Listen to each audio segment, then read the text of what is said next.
All right, let's get into it. Today, we're not just going to review some book of poetry. Nope. We're actually exploring a map for a creative life laid out in verse by a poet named Avalok. And for any of you out there who are artists, painters, writers, any kind of creator, think of this as a kind of field guide for your own journey. So, who's our guide on this trip? Well, the poet calls himself a compulsive coddywampler, which is just a fantastic word for someone who travels with purpose, but toward a destination they don't quite know yet. I mean, how perfect is that? It sets the stage for everything. Versology isn't just a collection of poems, it's more like a logbook from an adventurer, documenting a journey that's as much about real mountains and valleys as it is about navigating the inner world of being an artist. Every creative journey, and I mean every single one, starts with observation. Before you can put a single mark on a canvas or write a single word, you have to truly see the world. The first section of the book, which is called Nature, shows us exactly how this first step works. It's all about gathering the raw materials for your craft, just by paying attention. So, your first job as an artist is simple. You just have to see. Not just look, but really truly observe and collect these little impressions. It could be something huge and atmospheric, like the way clouds settle down low in a valley. You see it, you feel that mood, and you mentally file it away. That could be a feeling, a background, for a piece you make years from now. And it doesn't have to be some grand, epic landscape either. It can be something as tiny as a single sound, the pitter-patter of rain. For a creator, these aren't just moments that pass by. They become the textures in your painting, the rhythm in your music, the exact words that make a scene feel totally real. Wow. This line really nails that feeling of solitude and wonder that fuels so much creativity, right? And that's the key here. All these collected moments, the big views, the tiny sounds, the feelings of awe, this is your raw material. Think of it this way. You're just gathering firewood. You can't start a fire without it. The poem, The Solar Ride, really spells out this connection between the outer journey and the inner one. That uncertainty of a mountain road, the doubts, the danger, but also the thrill. Isn't that exactly what it feels like to start a new project? Staring at that blank canvas, that empty page. You have no idea what's around the corner, but that thrill, you'd never give that up. Okay, so you've gathered all your observations. You've got your firewood. Now what? How do you turn all that stuff into art? Well, this is where the internal journey kicks in. And as the art section of the book shows us, it is often a struggle. It's this difficult, sometimes even painful process of turning life into creation.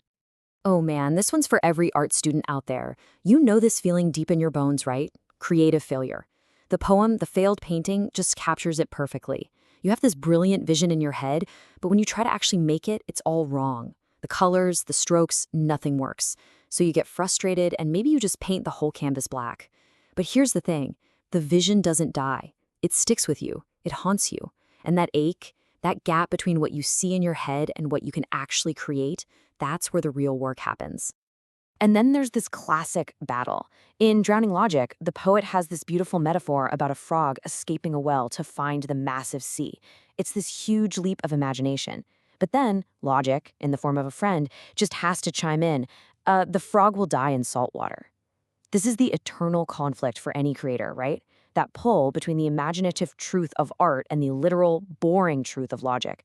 And sometimes, to make great art, you just have to let logic drown a little. I love this. This is such a powerful, almost rebellious statement for any artist.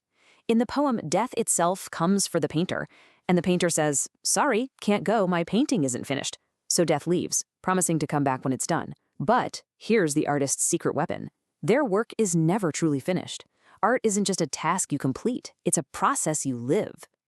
And this whole struggle, it actually redefines the artist's most basic tools. For Avalok, a canvas is not just a piece of fabric stretched over wood. No way. It's a site for bleeding, a place where you pour out your emotions, your pain, your passion. And your palette? No, not just for mixing colors. It's a confluence of passions. It's where all these different ideas and feelings and inspirations get to meet and merge and become something new before they even touch the canvas. And the brushes, they're not just bristles on a stick, they are feathers of empathy, which suggests that the act of creating requires a soft touch, a deep understanding and connection to whatever your subject is. Even if the art itself is harsh, the tools have to be guided by empathy. So, you've observed the world, you've wrestled with the creative process. How do all of these experiences come together to form a unique artistic voice? How do you even find your style? Here's something that is so crucial to remember. Finding your own voice doesn't happen in a vacuum. You have to learn from other voices. Avalok does this super directly in the poem Gravity, which is dedicated to the poet E. E. Cummings. See, this isn't just copying. It's like having a conversation with your heroes.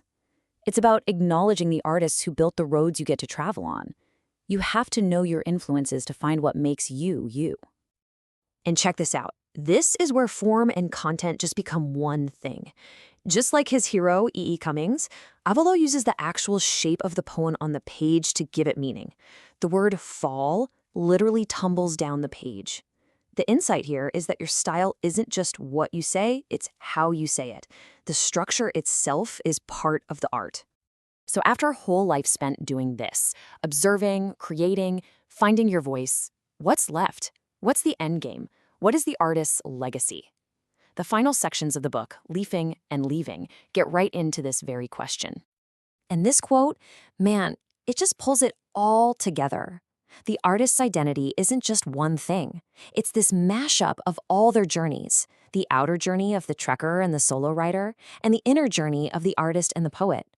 At the end of it all, these different selves all come together to make one final statement. Now, this is a stark thought. It's a gut punch, really. The individual artist, well, we're temporary. We're all just passing through. But this isn't meant to be depressing. It's actually a call to action. It's a reminder that what can last, what can endure beyond us, like the stars and dust, is the art we create. It's the mark we leave behind.